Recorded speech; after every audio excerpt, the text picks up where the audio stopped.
Ladies and gentlemen, now Joe Biden promises to comply with a congressional demand to testify during the Senate trial that's going to exonerate President Trump from impeachment, articles of impeachment.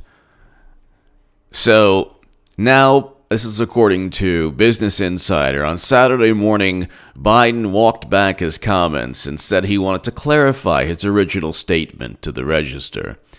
Biden suggested he would comply with a potential request from Congress, but added he would contest it in court. That's exactly what Trump has been doing. And then they're like, "Oh my God, how dare you?" And the people who aren't complying with the congressional demands, they're just not complying. Democrats aren't taking it a step further with those people and forcing the courts to. But anyway, that's a whole other story. They're just saying, "Oh my God, Trump told everyone not to comply." Well, Joe Biden has now stated he would comply, but he would contest the congressional demand, the congressional subpoena in court. That's exactly what Trump is doing. They have not proved a crime. Okay. They got obstruction of Congress based on the absurd notion that he withheld military assistance specifically to investigate Biden only for the purpose of interfering in the 2020 election. That didn't happen.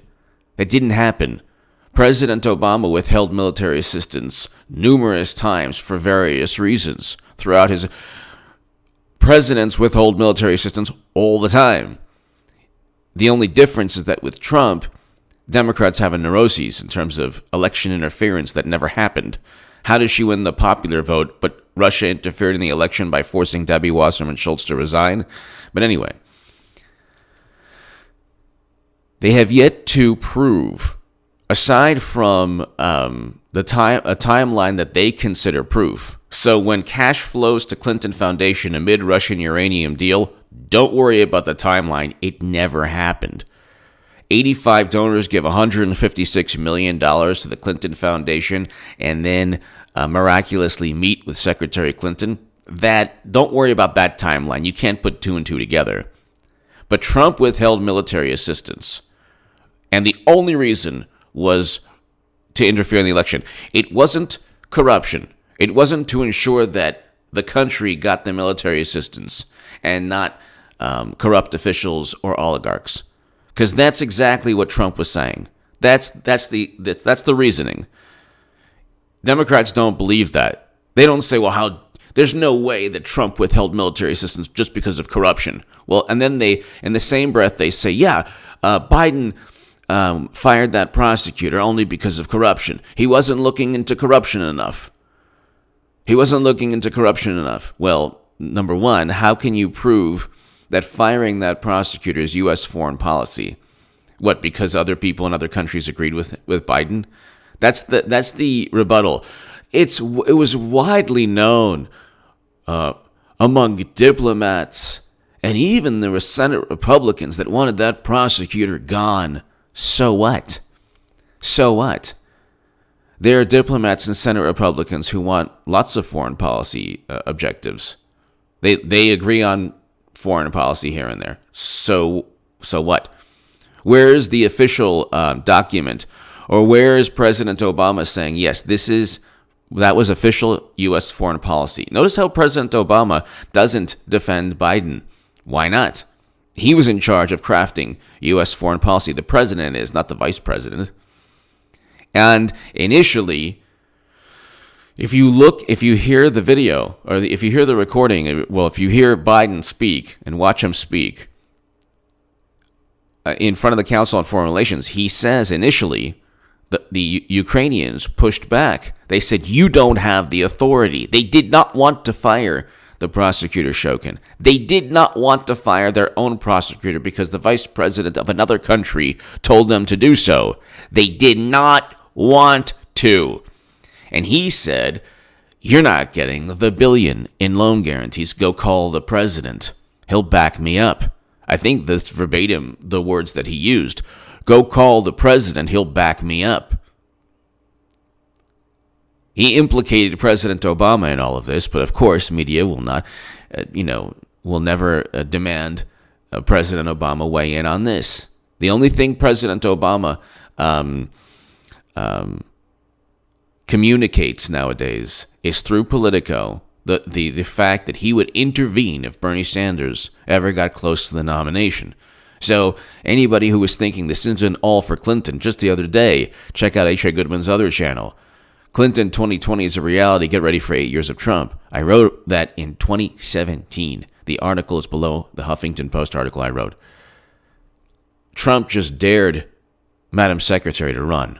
What do you think? You think that Trump doesn't know? You think Trump was worried about Biden? But the point is, where is the document that proved that Trump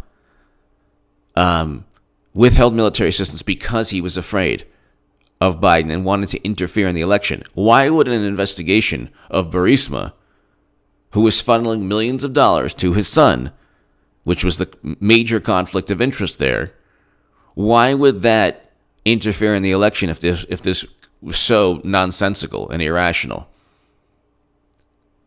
They say that, well, there was no conflicts of interest in investigating Biden is trying to interfere in the election. Well, number one, he would fight it in court. Why wouldn't you?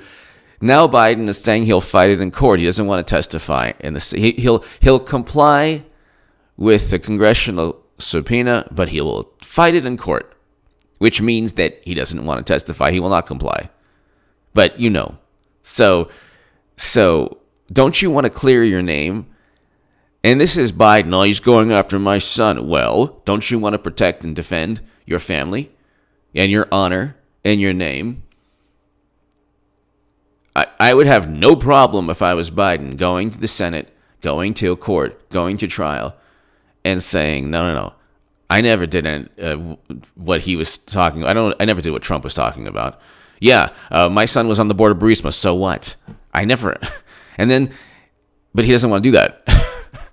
Because he knows Giuliani has a whole bunch of sworn affidavits, and he knows that the prosecutor himself, Shokin, is sworn affidavits saying that Biden, the Vice President Biden, forced him out for corrupt motive, and because of shady and possibly criminal conduct, whatever. So Giuliani has a whole litany of evidence against Biden. Notice how they don't like evidence against them, but they love evidence against Trump. And the evidence against Trump was just hearsay and gossip.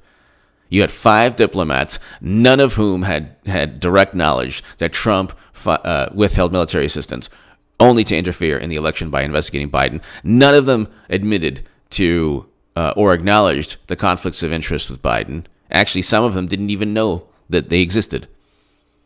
So how do you ignore Biden's conflicts of interest, ignore the fact that the DNC officials reached out to the Ukraine, foreign assistance, used a foreign power to interfere in the 2016 election? That is, Kenneth Vogel talked about that, of the New York Times, John Solomon of The Hill, whose reporting is now being vindicated. Even the Washington Post is vindicating John Solomon's reporting.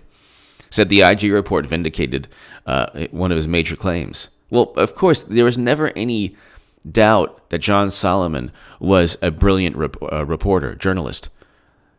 Democrats and media and corrupt intelligence chiefs, they're basically in unison, but they're not going to win because it's very difficult to win when you're that corrupt. It's not sustainable. The way they see the world is that they need to create and fabricate. That's why you have millions and millions of Americans with derangement issues who can't go a Thanksgiving or a Christmas dinner or who can't meet up with a friend at a bar and not get into an argument about Trump. Check out my last segment. Poverty has decreased. Household median income has increased. Poverty has decreased under President Trump from 12.7% to 11.3%. Nationally, poverty has decreased.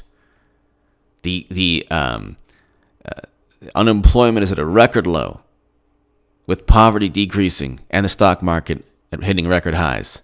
So pick your economic measurement. So the economy is fantastic compared to President Obama's economy.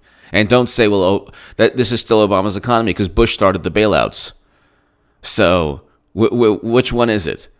You're gonna credit Bush for the economic recovery? He started the bailouts. Anyway, the point is they've create their own Trump, and they have to create their own Biden. Now Biden is worried that it's getting too close to home. So at first he says, I'm not complying. And then they say, well, that's what we're accusing Trump of doing. We just accused him of obstruction of Congress in one of the articles of impeachment. Don't be an imbecile, more so than you already are, and comply. Oh, yeah. So today he says, you know what? I would fight it in court, but I'll still comply. I will. And so if the court says he has to testify, because the district courts, this will be interesting. The district courts always side against Trump on this type of thing. Let's see if they would ever side against Biden. So there you go. There you go. Give me your thoughts below. He's now on record as saying he will comply. Give me your thoughts.